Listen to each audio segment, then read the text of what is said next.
नमस्कार माझ्या विद्यार्थी मित्रांनो. चला, मागील लेक्चरमध्ये जे आपण कालच टाकलेलं आहे संख्या आणि संख्या पद्धती, तो जो तुमचं हे जे पुस्तक आहे ना नवोदयचं, यातला चॅप्टर जो पहिला होता त्याच्यावर आपण काल बोललो. उजळणी लेक्चर होतं कारण त्याच्या आधी सुद्धा एक लेक्चर टाकलेलं होतं.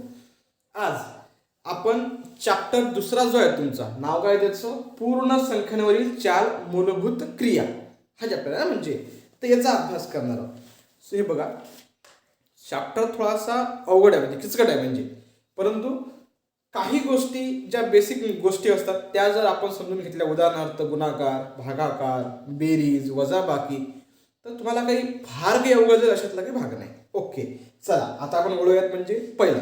आता सांगा बरं तुम्ही भागाकार कसा करतात. जर तुम्हाला मी म्हटलं की 90 भागेला 10, 10 करू आपण, 12 करूया.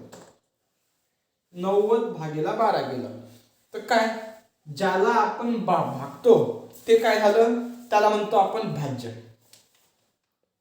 बरोबर. आता अगोदर एक काम करू आपण, याचा भागाकार करून बघू कसा करतात. लक्षात ठेवा की याला भागायचं आहे आणि ही ज्याला भागणारा, ज्या संख्येनं भागणारा ती संख्या ही आहे म्हणजे. आता 12चा पळा म्हणा कुठपर्यंत, जोपर्यंत 90 ही संख्या येत नाही किंवा 90च्या कमी अत्यंत जवळची संख्या येत नाही तोपर्यंत. आता 12, आता मी इथं 5 आपण लिहूयात म्हणजे 90 पर्यंत. 12 1 12, 12 2 24, 12 3 36, 12 4 48, 12 5 60, 12 सकल 72, 12 7 84 आणि 12 8 96. आता तुम्ही सांगा आजचा भाग जाईल काय? बिलकुल जाणार नाही. कारण आपण काय बोललो होतो की ज्या संख्येला भागायचे आणि ज्या संख्येनं भागायचं, तर ज्या संख्येनं भागतो त्या संख्येचा तुम्हाला पाढा म्हणायचा आहे. आणि कुठपर्यंत, जोपर्यंत ज्या संख्येला भागायचे ती संख्या पूर्ण येत नाही किंवा त्या संख्येपेक्षा कमी जो अंक असेल तो येत नाही. म्हणजे 96 नक्कीच 90 पेक्षा मोठा आहे, येईल का तो? नक्कीच येणार नाही. म्हणजे म्हणून कितीचा भाग जाईल आपला, हा 7 होता. 12 7 84. इथं काय लिहायचं, हे लिहायचं इथं 84, वरती भाग देऊन द्यायचा 7चा. इथं कोणाचं वजाबाकी. किती उरतात, 90 मधून 6 गेले, शून्यातून 4 जातात काय, नाही जात. मग हातचा घ्यायचा, इथे 1 झाले 10, 10तून 4 गेले, उरले 6. आता हा शून्य, आपण शून्य सालच्या अगोदर आपण 1 हातचा घेतला होता, वापस करावा लागेल. या 8 ते 1 वापस करून टाकला. 9तून 9 गेले, उरले 0. किती बाकी राहील तुमचं, 6. आता हा जो 6 आहे, 6 भाग जाईल काय, बिलकुल जाणार नाही. कारण इथं काय आहे काय, हा इथं जर एखादा अंक असता अजून, तर मग आपण तो अंक खाली घेतला असता आणि त्यालाही भागलं असतं त्या संख्येला, पण तसं नाही आहे म्हणजे आपल्याकडे. ठीक आहे, समजलं. आता या सगळ्या प्रक्रियेवरून हा जो आपण भागाकार केला, या प्रक्रियेवरून मला सांगा तुम्ही भाज्य कुठला, भाजक कुठला. हे बघा, ज्याला भागतो त्याला म्हणतात भाज्य, म्हणजे हा झाला तुमचा भाज्य.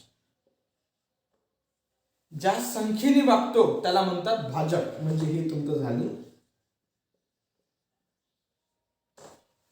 जो गुणाकार येते त्याला म्हणतो आपण गुणाकार. बरोबर ना, बरोबर. सॉरी, भाजन, भाजन.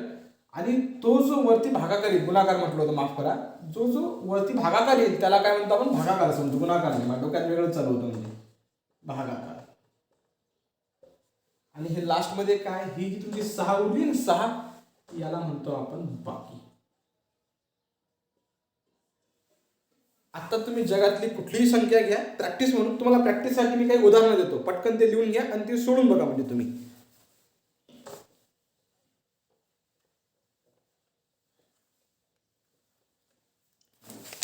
आता हा ठीक आहे, घ्या 10 भागेला 3 पहिला, नंतर 99 भागेला 4, त्याच्यानंतर 70/8 आणि त्याच्यानंतर लास्ट तुमच्यासाठी घेऊयात आपण 54/5. Got it? समजले? आता हे फॉर प्रॅक्टिस तुम्ही अगोदर हे सोडवा आणि मग सोडवल्यानंतर लिहा की भाज्य कुठला आहे, भाजक कुठला आहे, भागाकार कुठला आहे आणि बाकी कुठली येतं. ठीक आहे, चला बोलूया कुठल्या पॉईंटकडे. आता याच्यानंतर तुम्हाला दिलेल्या ह्या कसोट्या म्हणजे 2ची कसोटी, 3ची कसोटी, 5ची कसोटी, 11ची कसोटी. मी तुम्हाला सांगतो या कसोट्या वाचण्यात उगाच टाइमपास काही करण्यात अर्थ नाही, कारण या घटकांवर जरी 2-4 प्रश्न येत असतील तरी ह्या कसोट्या वाचून हे सगळं सोडवणं हे फार किचकट होऊन जातं. म्हणजे त्या कसोट्या डोक्यातही राहत नाही एक्झामच्या वेळी, कारण मी वेगवेगळे एक्झाम देतोय त्यामुळे मला माहिती की एक्झामच्या वेळी एवढं प्रेशर असतं की हे कळतच नाही म्हणजे की आपण कुठल्या गोष्टी वाचत कुठल्या गोष्टी वाचल्या नाही. त्याच्यामुळे चला पुढे वळवतो आपण. ह्या कसोट्या आपण समजून घेणार नाही. हा जो शेवटचा मुद्दा आहे ना, सरासरी याला मग काय तर सरासरीला इंग्लिशमध्ये म्हणतात ॲव्हरेज. AVERAGE average. तर जेव्हा आपण हा ॲव्हरेजचा अभ्यास का केला पाहिजे, उद्या जाऊन तुमची 10वी झाली, 12वी झाली, 12वी नंतर लगेच नॅशनल डिफेन्स अकॅडमी म्हणजे तुम्हाला आर्मीमध्ये भरती आणि ते क्लास 1ची पोस्ट NDAची एक्झाम असते 12वी नंतर. त्याच्यानंतर 10वी नंतर कित्येकदा तुम्ही स्टाफ सिलेक्शन कमिशनच्या परीक्षा देऊ शकता. 12वी झाली नंतर मग तुमचं 3 वर्षाचं ग्रॅज्युएशन म्हणजे तुम्ही असं म्हणा की तुम्ही 15वी पास झाले, मग तुम्ही UPSC म्हणजेच त्यात जो कलेक्टर असते, आपला तहसीलदार असते किंवा मग पोलीस असते की PSI वगैरे ह्या ज्या परीक्षा असतात ह्या परीक्षा तुम्ही देऊ शकता. आणि या सगळ्या परीक्षांसाठी ॲव्हरेज म्हणजे सरासरी हा जो टॉपिक आहे सिलेबसमधला आपल्या तो अत्यंत महत्त्वाचा आहे. मग आपण चांगला केला पाहिजे तो. आज आपण या टॉपिकवरची फक्त क्वेश्चन बघणार नाही, क्वेश्चन आपण उद्या बघूयात वाटलं तर. फक्त सरासरी काय असते तुम्हाला सांगतो. आता जर मी म्हटलं की 5 मराठीत लोक आहे 5, 6, 7, 8, 9, 10. तुम्हाला म्हटले की या 5 अंकांची सरासरी काढा. कशी काढसान तुम्ही?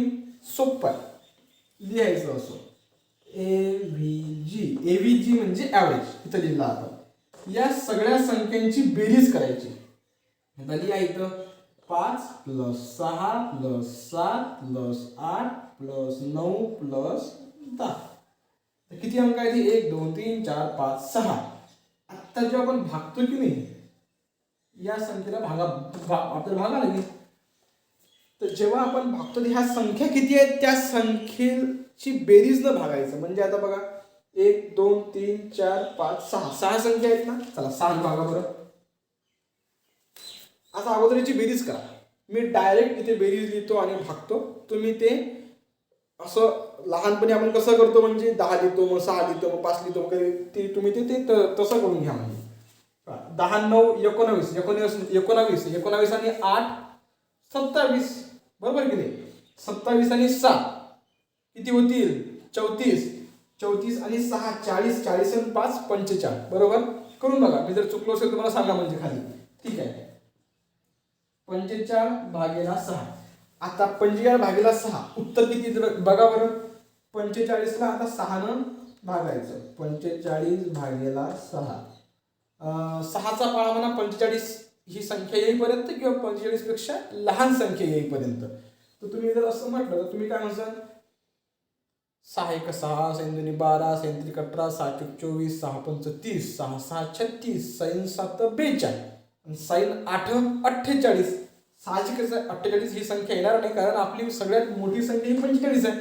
मग 7चाच भाग देईल. चला 7चा भाग मग 6 7 इथे लिहा तुम्ही 42. 3 उरतात. म्हणजे आपण काय म्हटलं की 7चा भाग गेला इथे. हा झाला भाज्य 45. हा झाला 6 भाजक 7 भागाकार 3 बाकी. परंतु इथे आपल्याला क्लिअर कट उत्तर आणायचं आहे त्याच्यामुळे बाकी ठेवता येणार नाही. मग काय घ्यायचा 3 घ्यायचा 0 इथं. म्हणजे इथं वरती काहीच नाही ना. मग आपण हातचा घेतला 0. इथं हातचा घेतला तर इथं पॉईंट घेऊन द्यायला लागते. 6 पंच 30. उत्तर किती आलं आपलं? 7.5. त्याला 7.5 म्हणतो वाटतं आपण मराठीमध्ये. 7.5 उत्तर आलं. म्हणजे या सगळ्या 6 अंकांची सरासरी किती आली? तर ती आली तुमची 7.5. Got it. चला, या सरासरी कशी काढायची तुम्हाला समजलं काय? तर जेवढ्या संख्या दिल्या असतील त्या सगळ्या संख्यांची बेरीज करायची आणि भागेला त्या एकूण जेवढ्या संख्या असतील ते संख्या लिहायची. इथं 6 होत्या. जर अजून आपण 2-3 संख्या वाढवल्या असतात तर यात पण त्या 2-3 संख्या वाढल्या असत्या. म्हणजे चला, सरासरी हा मुद्दा आपल्याला समजलेला आहे.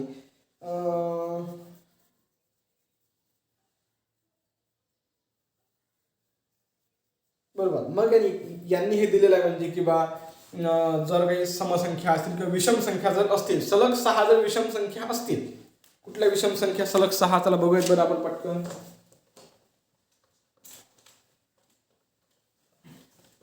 सलग 6 विषम संख्या.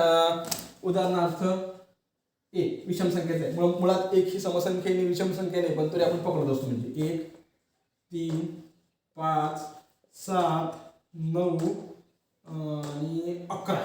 बरोबर.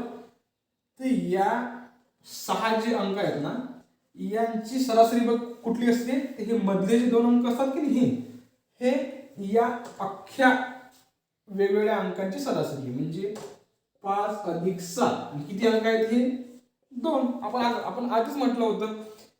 आता तुम्ही जर आपण हे तसंही करून बघू. म्हणजे 7 + 5 12 होतात. 12 भागेला 2 बरोबर उत्तर येते याचं 6. आता हे आपण यांनी सांगितलं तसं केलं. आता आपण कसं केलं होतं पहिल्या प्रकरणात? लिहून घ्या. 1 + 3 + 5 + 7 + 9 + 11 भागायची संख्या घ्या 6 आहे. आता बघू आपण. 11 9 20, 20 आणि 7 27, 27 आणि 5 32, 32 आणि 4 36, 36 भागेला 6, 6 6 तर 6 पाडा म्हणा. 6 1 6 6 2 12 6 3 18 6 4 24 6 5 30 6 6 36.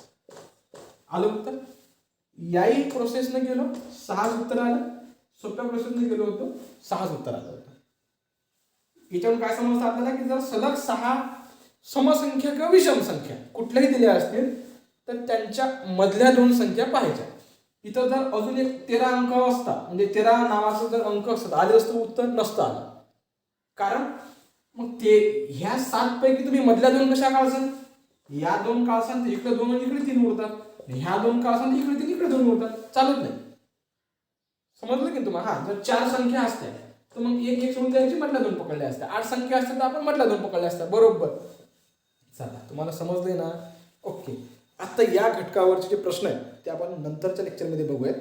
कारण आत्ता या लेक्चरमध्ये ते कव्हर करणं होणार नाही. नेक्स्ट लेक्चरमध्ये हा जो पॉईंट आहे, म्हणजे आता जो धडा आहे आपला, तुम्ही त्यातले ही जी माहिती दिलेली आहे यांनी आपल्याला, ही सगळी ही आणि इथपर्यंत हे तुम्ही वाचून घ्या, समजून घ्या. नाही समजलं तर खाली कमेंट बॉक्समध्ये तुम्ही लिहा. म्हणजे आणि जर तुम्ही अंधुऱ्यातले असाल तर डेफिनेटली तुम्हाला मी सांगितलेलं आहे की रविवारी संध्याकाळी मला तुम्ही 5:30-6 नंतर भेटा.